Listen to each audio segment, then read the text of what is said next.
Hello, everybody. Welcome by a new episode of Follow Your Passion podcast. And let me introduce my special guest of today. His name is Marco Robert. Marco is the author of the book, The Business Intervention, to be released soon. Professionally, he is internationally recognized as an inspirational speaker and lecturer, turnaround management consultant, corporate board advisor, and venture capitalist. His clients and peers have dubbed him the business disruptor. Since the early 2000s, in his function as a consultant, he has advised nearly 500 businesses all over the world, including Africa, America, Canada, Europe, and Asia. With the help of the aptly named BOSS management system he created, Marco is said to be able to pinpoint business solutions and rescue a business faster than anyone else. Over the years, he has made a name for himself as a turnaround specialist who never fails. Every year, Marco is single-handedly responsible for pumping millions of dollars in value into his clients' businesses in the form of increased sales and profits, job creation, and business valuation. Marco is a true citizen of the world. For the first 5 years after college, he worked in Canada and in the Bahamas to gain experience and muster the confidence to start his business. From there on, he moved to Guatemala in Central America, where he opened 2 restaurants. Later, after selling his restaurants, Marco started a private equity investment company and soon moved to Puerto Vallarta, Mexico, enjoying a beach lifestyle while running his business. Starting in 2001, he began visiting California's Silicon Valley on a regular basis. The charms, climate, and entrepreneurial spirit of Northern California soon seduced him. So, in 2004, with a partner, he started a management consulting firm and began helping local Californian businesses grow and thrive. As soon as the word got out about the kind of successes his clients were having, Marco got headhunted to collaborate on larger consulting projects with a national consulting firm. Over the years, he has collaborated with several such large firms on business projects all over the world. In 2016, with a partner, he formed his latest business, a Silicon Valley boutique venture capitalist firm. Today, most of Marco's working time is spent speaking at conferences worldwide and consulting with existing companies facing difficult turnaround challenges. When he's not traveling around the world, Marco likes to hang out with his family at his lake house north of Toronto, Canada. Welcome, Marco. Thank you so much. I'm excited to be here. Thank you. Yeah, and I'm excited to have you here because I can vouch for everything I just said, because I still remember when you first met in 2017, we're having some difficulties thinking about the pitch. You come up with this great quote from Napoleon Hill: whatever the mind can conceive and believe, it can achieve. And frankly, I have never heard of Napoleon Hill before that moment. But as soon as I heard it, I immediately liked it. When I went back to the Netherlands, we were in LA at the time. I bought the book. I got thrown by it, and it has changed my business as well. So I know what you're talking about, Marco.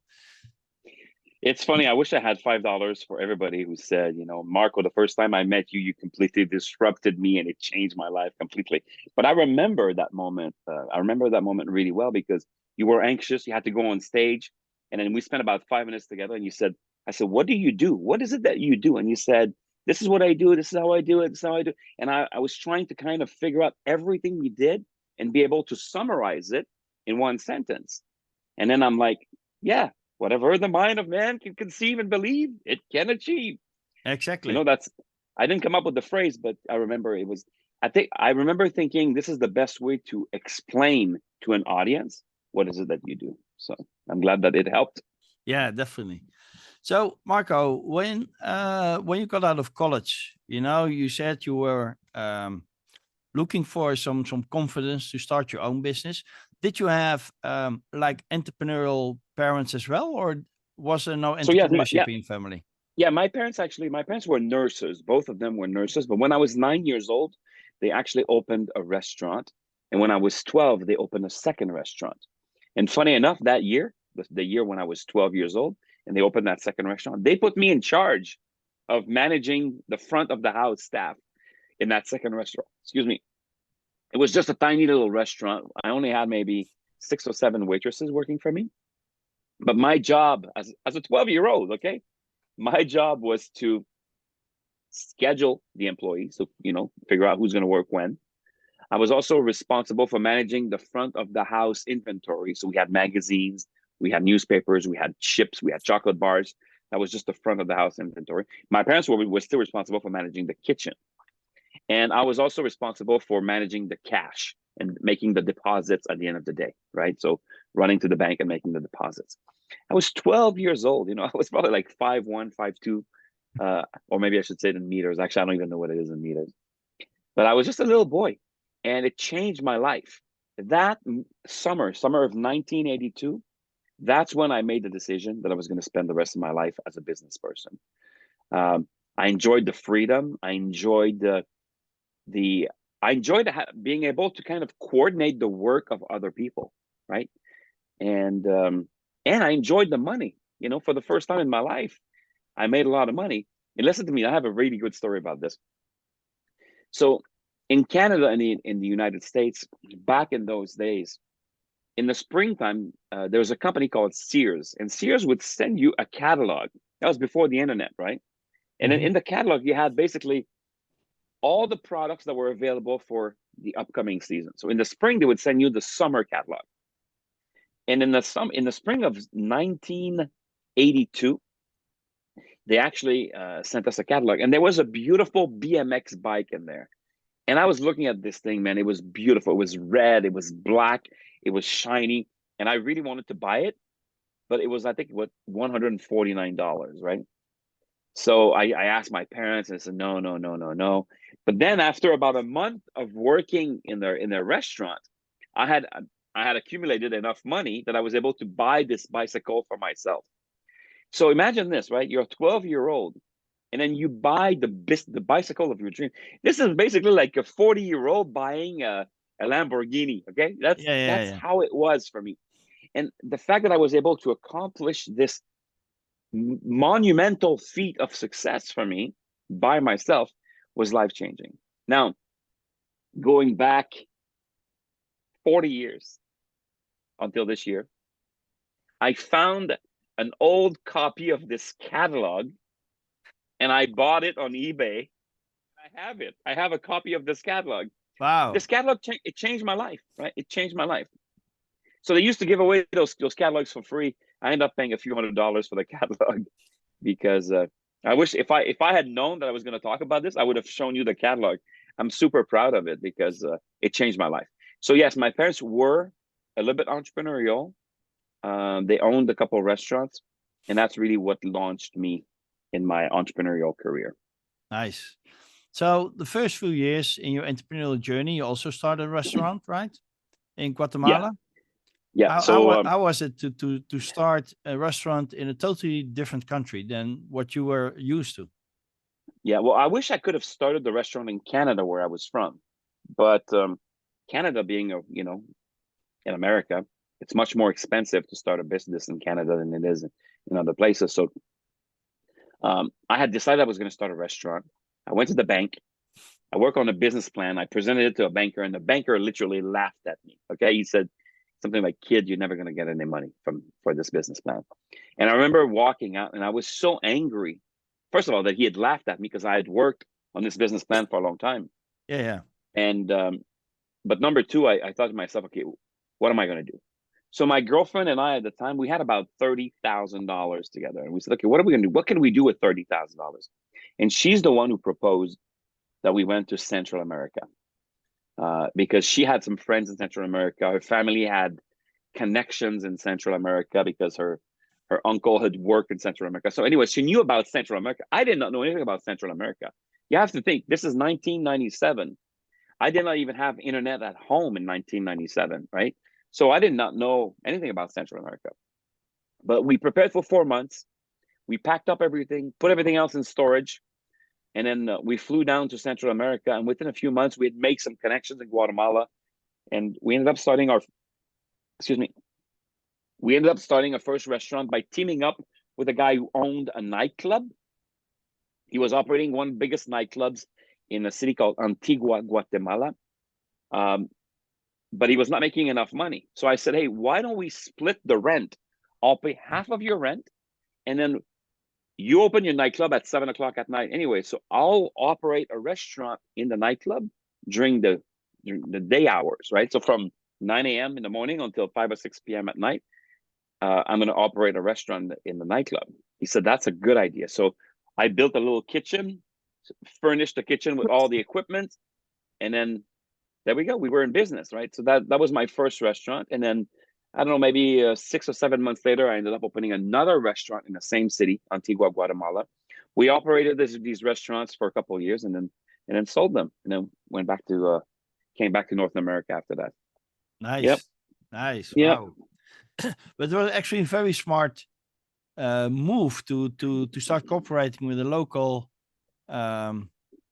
entrepreneur that already had like the building, and you only needed to add something else to his business, and both came out profitable, I guess. Yeah.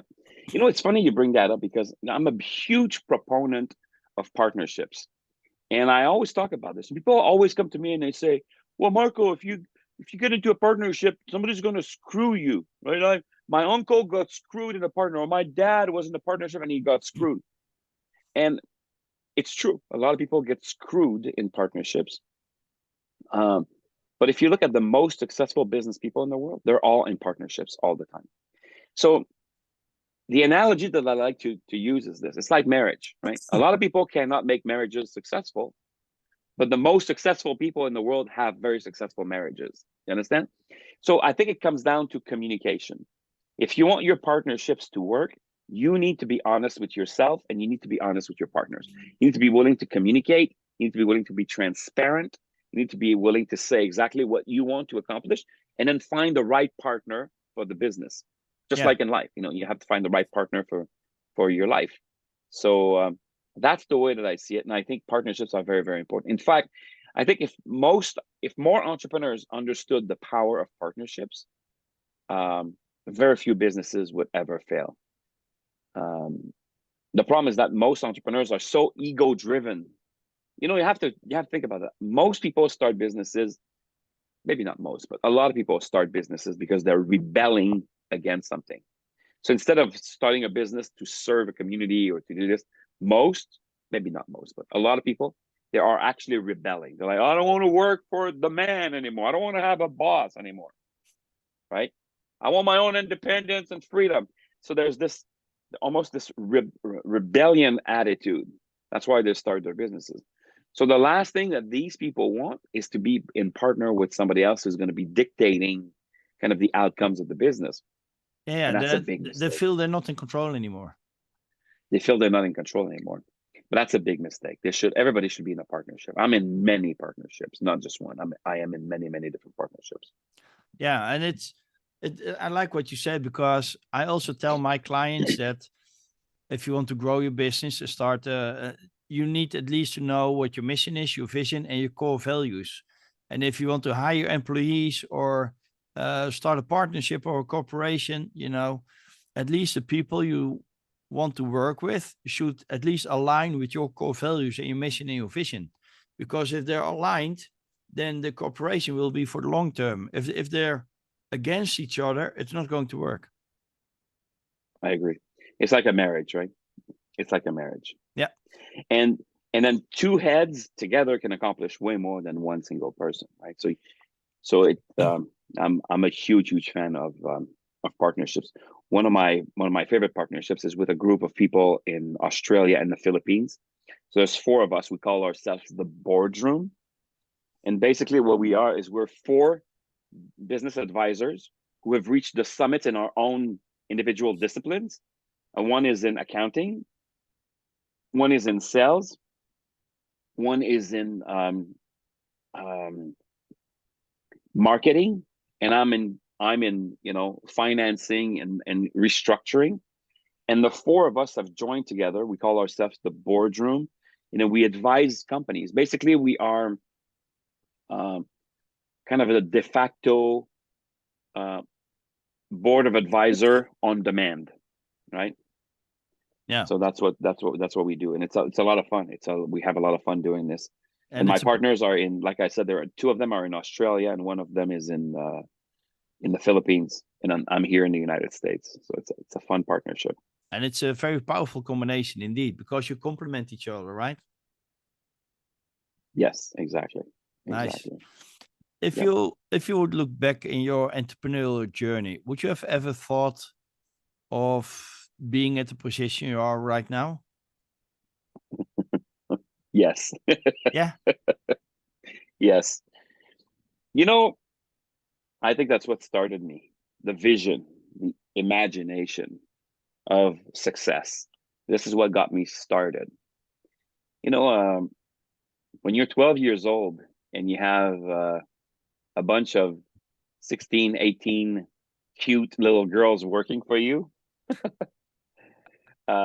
you can start imagining a lot of things. So what got me started was this idea of beautiful girls, yachts, vacations, international, like living the life of James Bond, basically. That's what got me started. The reason Yeah. why I never wanted to have a job was because, to me, a job is you're kind of restricted by the moods and the decisions and the of somebody else, right? When you're on your own, when you run your own company, and if you know what you're doing, you can literally live the life of James Bond. And for several years, and when you and I met, I was traveling around the world.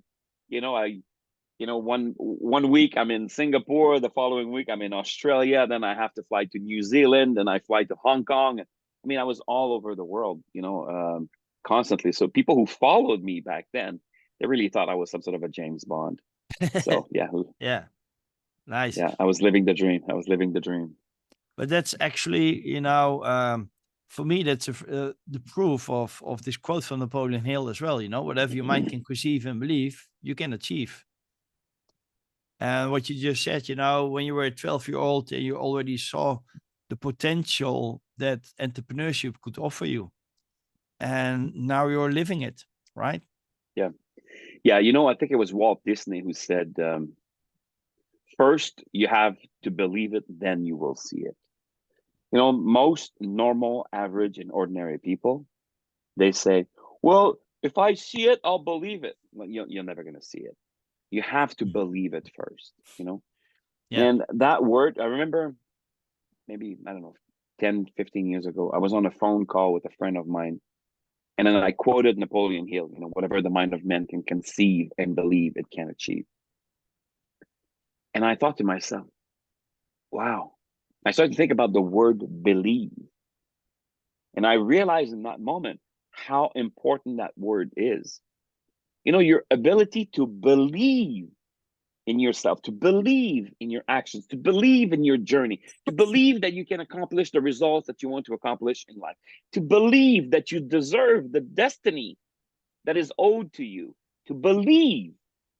I don't think there's anything more important than that. And I remember I was on a phone call with a friend of mine, and I've done a lot of business development. I've done a lot of personal growth, for myself. I've attended trainings all over the world for 30 years. And in that moment, I thought about it and I'm like, wow, everything I've learned about becoming a better person comes down to one word. The word is believe. If Yeah. you can believe, everything we do, our education, our experiences, our trainings, our relationships, it all comes down to building the belief in order to achieve whatever we want to achieve. Yeah, exactly. Powerful. Yeah. And I also thought Walt Disney, I think when he already passed away and they built a new Disney park, maybe it was even Euro Disney, right, next to Paris, that one of the owners said, it's such a shame that Walt Disney never have seen it, right, when it was operational. And I think the answer was he has already seen it, right, in his mind. That's So, true. and talking That's about true. this, when you pronounce believe differently, it could also be live, right? Be live. That's right. And Yeah. if your subconscious can't make the difference between imagination and reality. So if you truly believe it, it will be live. Yeah. That's so true, man. That's a beautiful analogy. I like it. Yeah. So what was your turning point from building your own business to starting helping other entrepreneurs, helping expand their business? Yeah, that's a good question. So, um, in 2001, after living around the world, we had gone back to Canada a little bit for, I don't know, maybe about a year. And my wife at the time, I was mostly focused on managing my portfolio at that time. Most of my time was spent just managing my own portfolio. But my wife had a job. She worked in the healthcare space, and she got offered a position in California. So, we're like, you can spend the rest of your life in northern Quebec, or you can move to California. So it was a pretty easy choice. So we ended up moving to California. And when we moved to California, I wasn't sure what I was going to do. Right? I needed to keep busy. And I had all this knowledge that I had accumulated through college, but also through experiences building my own businesses. And I thought, well, maybe this is what I should do. Maybe I should, start helping other businesses. And that's what got me launched in this. And if you and I have known each other for many years, so you know that people know me as the systems consultant, because I always talk about systems and systems and systems. I'm a big fan of systems. So immediately after launching my consulting practice, I was looking for a system to help business owners. I figured out there had to be some sort of a method for consulting with companies. And I looked and I found some methods. Some big firms are using some methods, but there was no systems that was designed to help people get better results. There were methods that were designed to make sure that the firm made money, but nothing was really focused on helping clients make results. So I created one. I love systems so much. So I created a system for systematizing businesses. And that system has a name, you know what I'm talking about. And it's my famous BOSS methodology. And it stands for Business Optimizing Strategic Systems. Or in short, it's the system designed to strategically optimize any business. So that's what I do. That's what I've done now for the last 21 years. Whether I do it as a consultant, whether I do it as an executive coach, whether I do it as a speaker on stages around the world, or whether I do it now as a merger and acquisition expert and venture capitalist, what I do is my job is to strategically systemize and optimize businesses. That's what I do. Nice. So is your middle name System or is it Boss now? Yeah, it should be. Maybe I should change it. Right? Maybe I should change it to that. So a few years ago, you also became father for the very first time. How did that change your business life? Oh man, that was so amazing. So I'll tell you, this is not something I talk a lot about, but I mean, obviously, becoming a father at the age of 50 is something pretty extraordinary. And I always challenge my clients, and I always say, whenever you can find something you are afraid of, right? If you're afraid of something, you're like, oh my God, Marco, I don't know if I can do this in my business. It defines the outer boundary of your comfort zone. Yeah. And then whenever you can identify something that you're afraid of, something that you fear, then you get to decide what you're going to do, because it's the boundary of your comfort zone. So you get to decide, am I going to live with that comfort zone for the rest of my life? I'm going to live on this side of the comfort zone, or am I willing to obliterate this fear so I can keep on pushing and growing my comfort zone, right? Because as you know, the bigger your comfort zone, the bigger your wallet, right? Yeah. It's that simple. People with big comfort zones, take on bigger risks and make more money. People with tiny comfort zones never make any money. They work for, $10 an hour. You understand? So your job as an entrepreneur is to expand your comfort zone. And how do you expand your comfort zone? By identifying the fears that are limiting your comfort zone. Okay. So I've been teaching this for decades. And one time I was near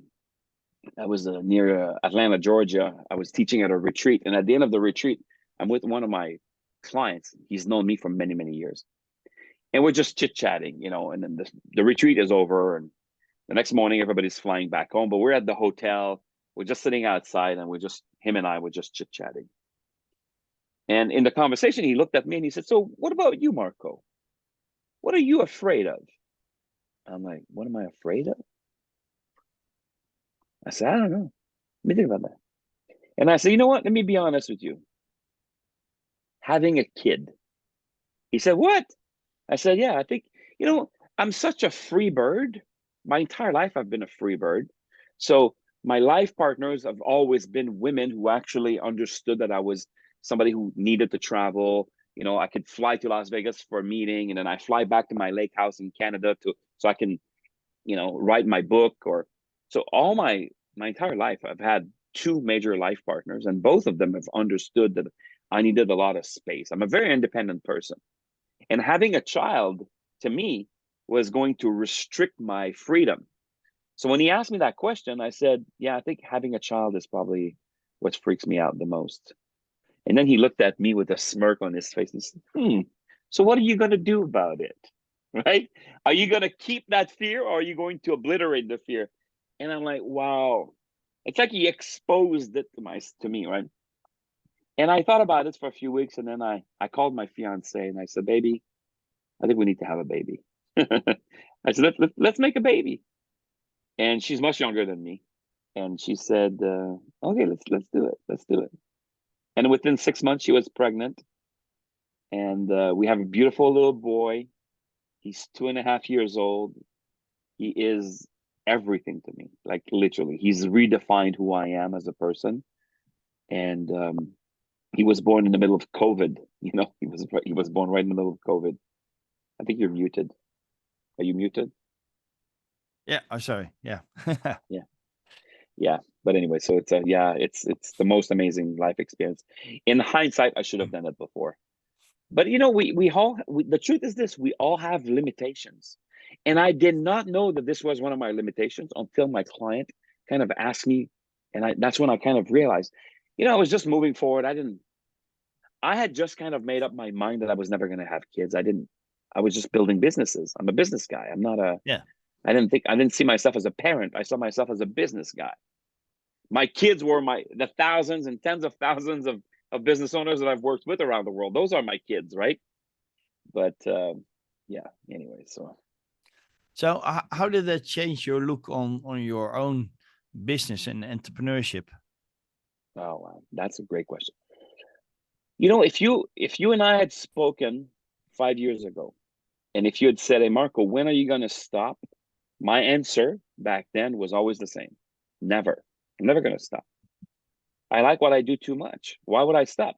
Now, this is what I used to say. I said, why would I stop? Now, I'm not going to work 12 months a year for the rest of my life. In fact, since the age of about 42, I haven't worked 12 months a year. Like some years I work 5 months. My average year is probably 8 or 9 months.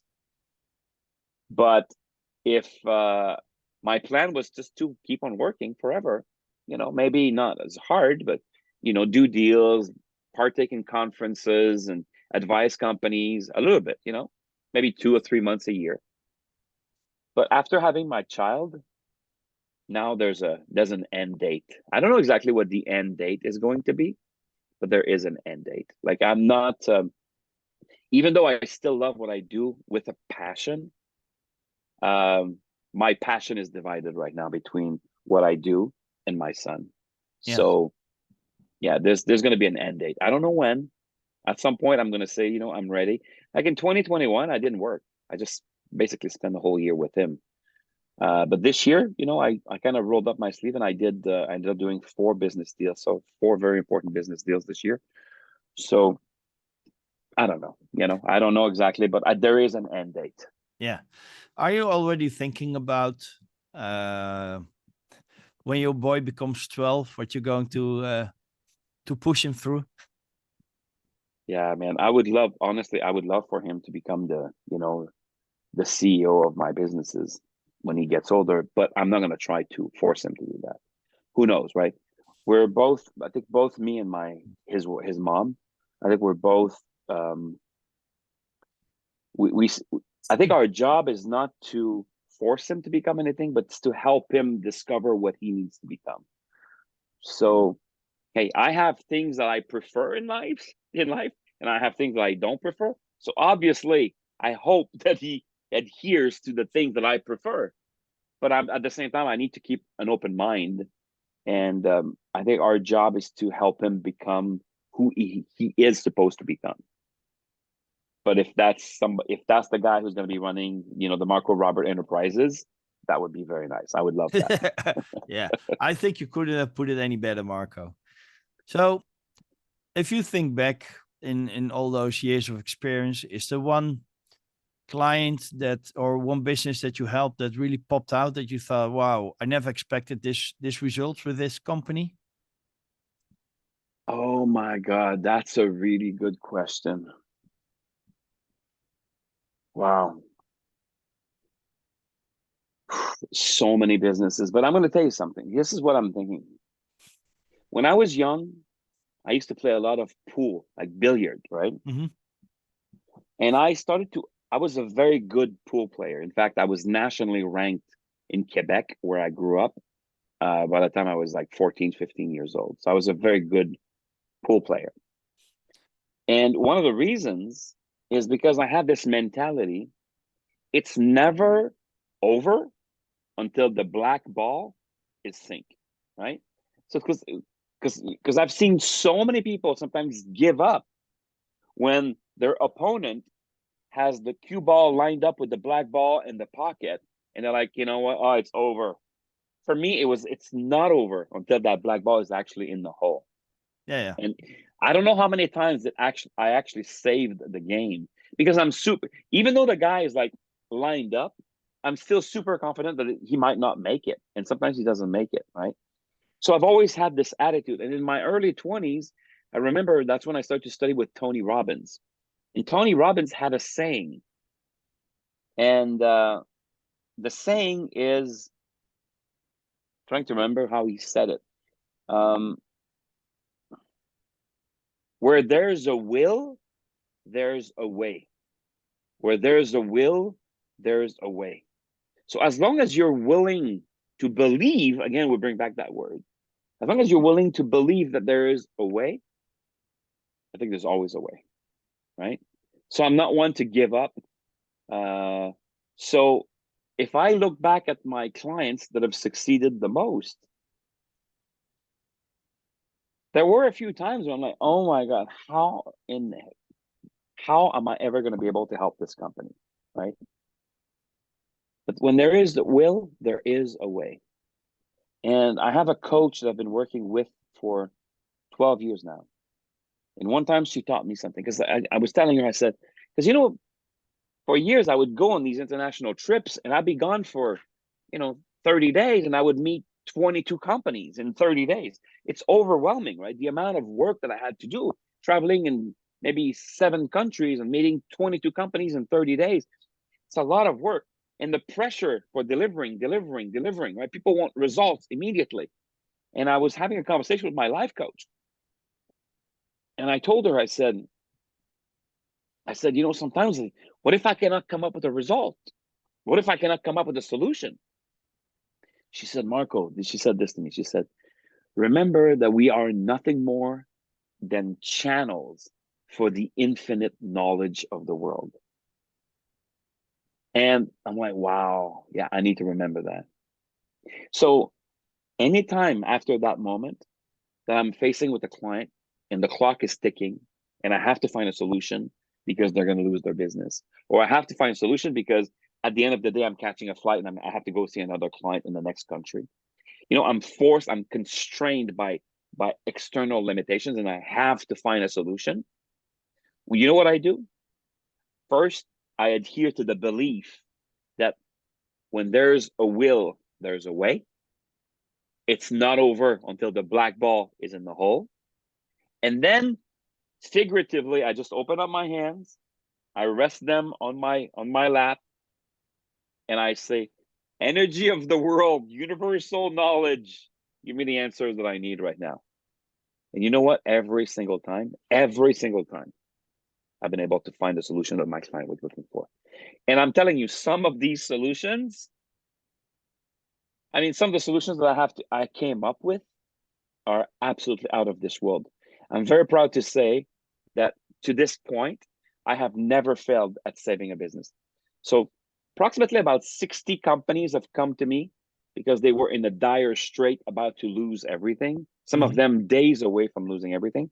and I have never failed them, because where there's a will, there's a way.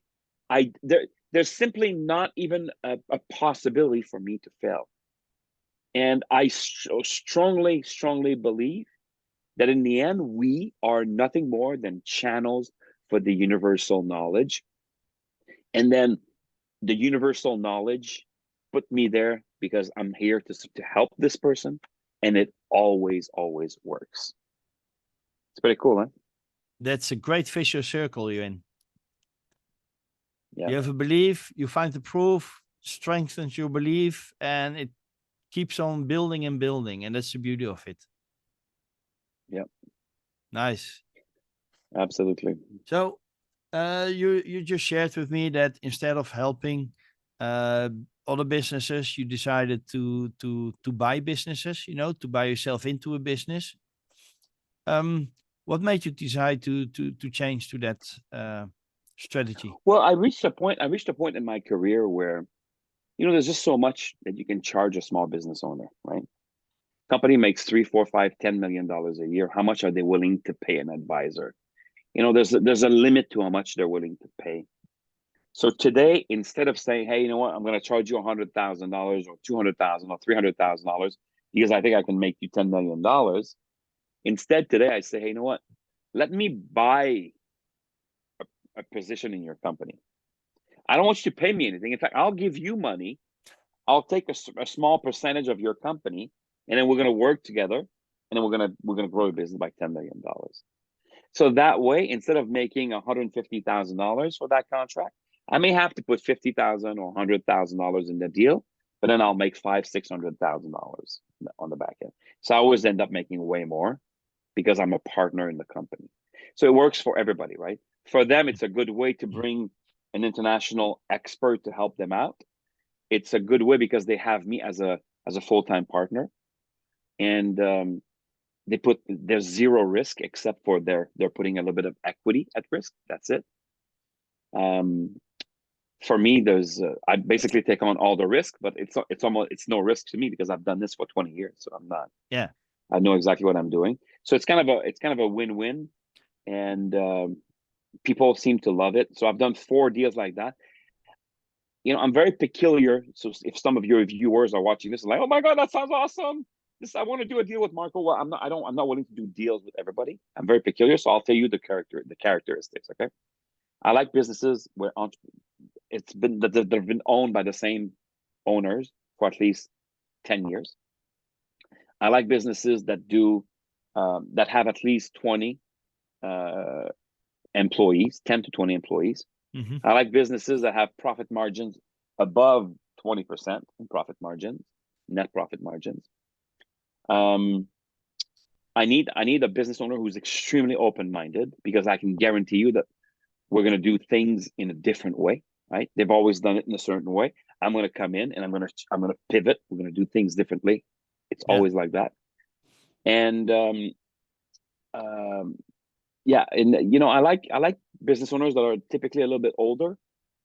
It's not a prerequisite, but I like business owners who are maybe sometimes in their late 40s, 50s, or even 60s, who are starting to think about exiting the company, so that we can start putting together a plan and we can exit the business together. That's so those are kind of the businesses. When it comes to industries, it doesn't matter to me, but I'm always looking for an opportunity. I want an opportunity. I don't want a business. I don't want to put money in a business that I'm just going to continue growing at a 10, 15, 20% a year. I'm not interested in that. I want a business that has some sort of an opportunity, right? Like this year, I bought a trading company, like an import-export trading company. Why? Because of the war between Russia and Ukraine. A lot of trading routes have been disrupted right now. A lot of European companies are looking for new partners, new suppliers, because their Russian suppliers cannot supply to them anymore.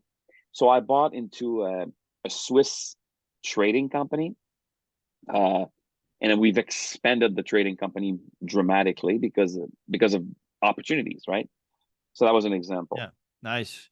And I think it's also a great business model, because when you step in and you bring in your own money by buying a part of the equity, you're showing your trust and the confidence in the process. Yeah. So for the business owner, that's also very comforting that, you know, I'm getting my private business coach that sees an opportunity. Otherwise, you wouldn't buy into the company. Exactly. Yeah. Exactly.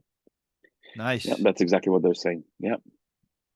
So, have you thought about your own exit strategy in your company? Yes. So I used to run a consulting firm, right? I think in your presentation you said it when you introduced me. You said Marco built a consulting practice. I exited that consulting practice in 2010, and since 2010 I've been kind of on my own, right? As a speaker, as an advisor, but I've been on my own. The people who work for me, they're all contractors, and they're all over the world. So I don't have an office. Well, I do have an office, but it's just a tiny little office where I go and work. I don't have like an office with secretaries and with a full admin staff like I used to. So I've been thinking for a few years. I have this intellectual property, my boss methodology, and if I decided to retire tomorrow, my boss methodology would just die with me. This is not something that, you know. So that's one of the reasons this year I bought a management consulting firm. I bought into a management consulting firm also in Europe. And now I'm actually transferring the intellectual property of Boss inside of that management consulting firm, so that first of all, it's going to survive me when I decide to retire. We're still going to be able to operate, and if we ever decide to sell it, to sell the management consulting firm, well, my intellectual property has value inside of a firm instead of just with me. Yeah. So yeah, I think about my exit all the time. There's that's just one idea, but I'm obviously a lot of succession planning that I've done with advisors and experts and financial experts. Yeah, I think about it all the time. Yeah. Nice. It's good to be prepared. Absolutely. So 2023 is just around the corner. It will already be 2023 when this goes live. But what are your plans for the coming year? Anything you can share? So, yeah, sure. More acquisitions. Okay. I'm working on that, on the acquisition right now. It's December 2022. I'm working on the acquisition of a management consulting firm in America. And the reason is I'm a partner in a management consulting firm in Europe, and I'd like to be a partner in a management consulting firm in America as well, because the economy is shifting. I think it's no secret, right? We're not going to keep on growing forever. I think we started to plateau, and we're going to start going down. So I want to be positioned to be able to do a lot of turnaround. I said I've done around 60 turnarounds by myself over the last 20 years. Most of those were actually during the great financial crisis between 2008 and 2010. I probably did 40 in those 2 years, right? 2 or 3 years. So this time around, I want to be able to help as many business people as possible. So by affiliating myself with 2 management consulting firms, I think we're probably going to be able to do hundreds of turnarounds and save a lot of companies. So that's one of my biggest plays moving forward. And we're also working on some big real estate deals as well right now. Nice. For the same reason, because the economy is shifting. We're seeing a lot of opportunities. So what I did is I created a partnership. Remember, we talked about partnerships. Yeah. I created a partnership with different experts in the world of finance and in the world of real estate. And we're planning on buying a lot of real estate. Nice. Over the next few years. Yeah. And there's even one thing here that you didn't mention, and I just remembered it. You have your book being released soon, The Business Intervention. Yeah. So can you share a little bit? Give us a little trailer about it. Is it your legacy? Is it your? Oh, the reason why the book has not been released, it's been written for a long time. And it's kind of a convoluted story. The reason why I haven't released the book is because I spoke with editing houses, and if you want, there's many ways that you can release a book, right? You can actually self-publish it. If you want to make money with the book, you self-publish. You're gonna make $7 every time or $8 every time you sell a book, right? You're gonna make a lot of money. Um, if you want notoriety, if you want your message to be, you know, propagated, then you go with the big house, right? So I've spoken with some of the big houses, and we've been in talks, and I ended up signing a book deal with another house. It's a smaller house, and I thought I was going to release my book with them. I decided not to do it. So the book has been kind of on the shelves now for a couple of years, and I don't know exactly when I'm going to release it. So I don't want to give you kind of a, because by the time I release it, it might be a different book. You understand? Yeah, yeah. It might literally be a different book. Now, for some of you who said, "Well, I wish you shared more about that," let me give you a gift here. In the meantime, I wrote another book, and I self-published another book.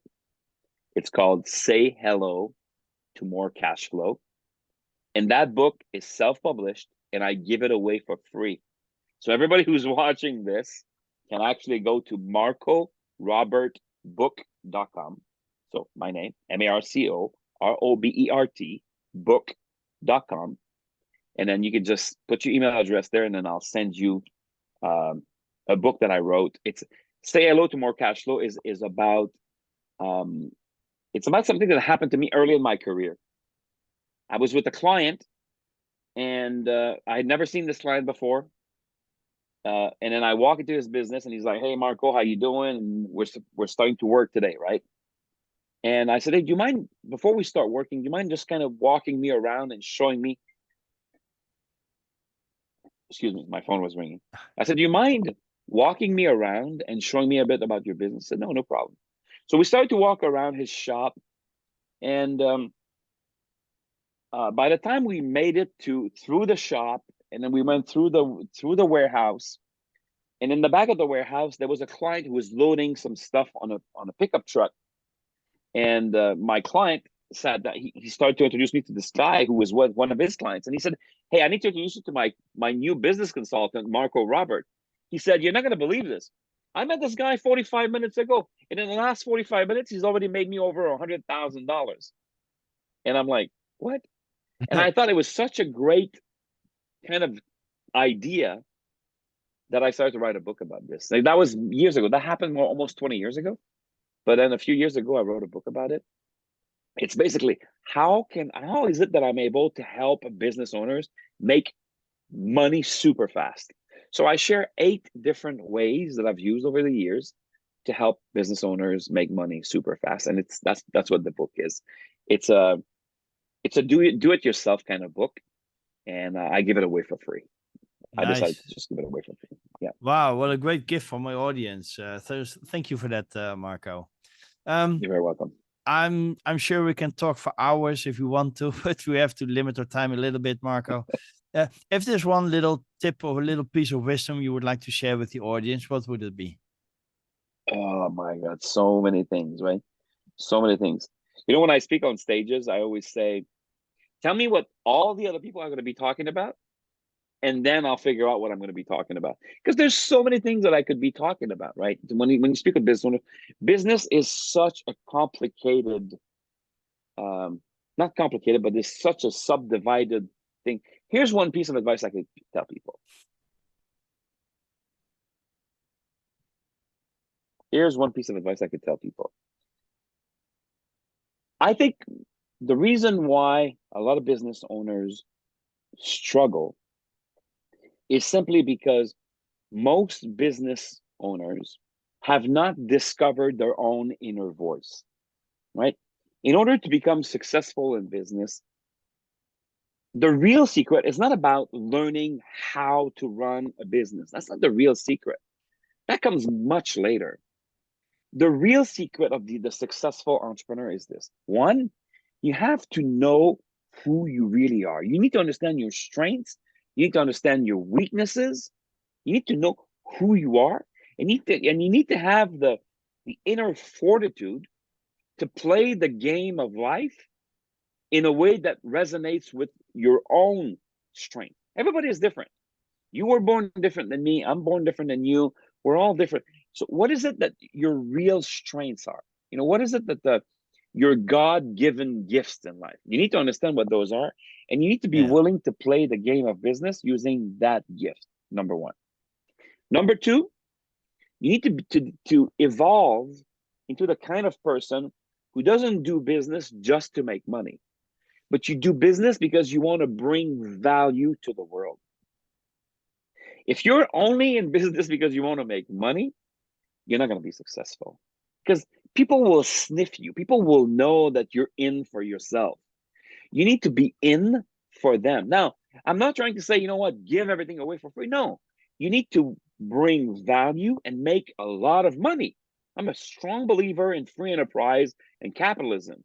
I believe that business owners should make a lot of money, lots of money.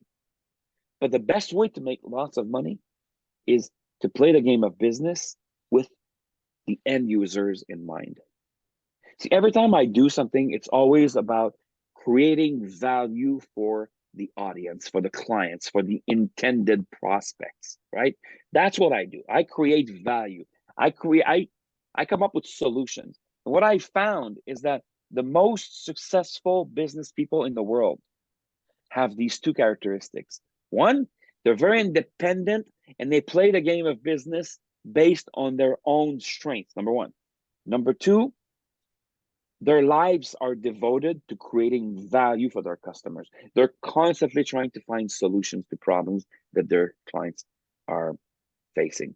So I have a name for these people. I call them outliers because they stick out. They play a game that is their own, so they are outliers.